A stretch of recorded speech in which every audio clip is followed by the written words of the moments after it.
Good morning everyone. देखिए आज हम अपने चैनल की तरफ से एक नया चैप्टर कैश बजट आप लोग के सामने रखे हैं। क्वेश्चन आप लोगों को स्क्रीन में दिख जाएगा। क्वेश्चन क्या है कि आप लोग को एक कैश बजट बनाना है फॉर द ईयर 31/3/2022 और ऑलवेज इन क्वेश्चन में 4-5 महीना का आपका बजट दिया रहेगा गाइस। अरे एक्चुअली बताने से पहले तो हमको बताना चाहिए था कि बजट किसे कहते हैं। What is actually budget? What is actually budget? Budget का मतलब होता है एस्टिमेशन, एस्टिमेट करना। क्या करना? एस्टिमेट करना। कि जैसे भी हम लोग घर में हम लोग कोई काम, हम लोग अपना घर का भी बजट बनाते हैं ना भाई, मेरा कहां से पैसा आ रहा है और हम कहां खर्चा कर रहे हैं। तो कहां से पैसा आ रहा है, कहां खर्चा कर रहे हैं। बट ये जो बजट जो होगा यहाँ पे फिर आपका कॉस्ट एंड मैनेजमेंट अकाउंटिंग में, यहां पर आप ये मत सोचिए कि आपका पैसा आ गया और आपने पैसा खर्चा कर दिया। आप एक एस्टिमेट ले रहे हो कि ये पैसा आएगा और आपको उसे खर्चा करना है, और फिर जो बैलेंस यहां निकलेगा एक पर्टिकुलर मंथ का, उसी को आप दूसरा पर्टिकुलर मंथ में ट्रांसफर करना है। तो that means it is an estimation of cost. It is not the cost which a particular person has been incurred. It is just an estimation of cost. एक एस्टिमेट बनाना। देखो estimation में ऐसा भी तो हो सकता है कि मेरे पास जिस सोर्सेज से पैसा कम आए और हमने खर्चा ज्यादा कर दिया, तो यह नेगेटिव बैलेंस दिखाएगा, क्योंकि इसका फॉर्मेट एक ही चीज कहता है, receipt minus payment. Okay, receipt minus payment. अगर आपका रिसीट ज्यादा हो और पेमेंट कम हो तो डेफिनेटली आप सरप्लस में चल रहे हो, लेकिन अगर आपका रिसीट कम हो और पेमेंट ज्यादा हो तो आप डेफिसिट में चले जाते हो।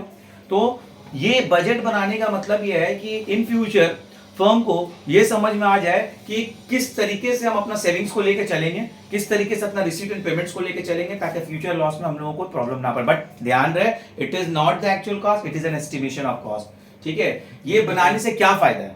ये भी बोल सकते हैं ये बनाने से फायदा ही है, ये तो हम खुद भी बना सकते हैं। क्यों से हम पहले से अंदाजा लगाएं? पहले से फैक्ट्री क्यों अंदाजा लगाता है? Just in order to know कि आगे चल के उसका किसी महीना में प्रॉफिट भी हो सकता है, किसी महीना में लॉस भी हो सकता है। तो ये कैश बजट बनाने से हम लोगों को ये पता चलता है कि मेरा किस महीना में प्रॉफिट हो और किस महीना में लॉस हो।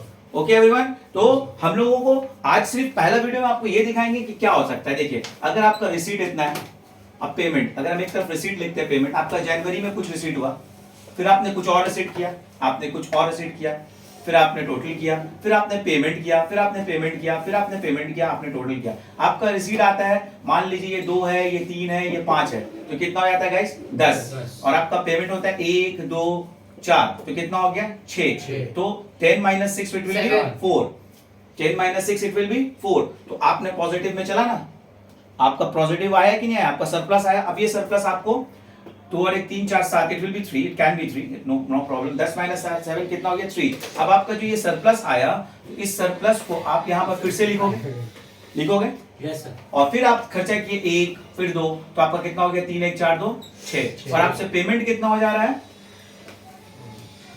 ये आपका रिसीट है, फिर आपका पेमेंट कितना हो जा रहा है? 3 4 एंड 1, यानी कि आपने पेमेंट ज्यादा कर दिया।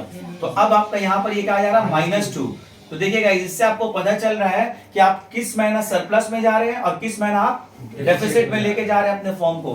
तो हम अभी ये छोटा सा वीडियो में आप लोगों को पहला वीडियो में यही बताएंगे कि हम लोगों को ये जानना है कि किस तरीके से हम लोगों को एस्टिमेट करना है, ताकि अगला बार फिर से हम इसको ये -2 लेके यहां जाएंगे, फिर अल्टीमेटली इस तरीके से निकालेंगे, फाइनल मेरा फिगर मिलेगा।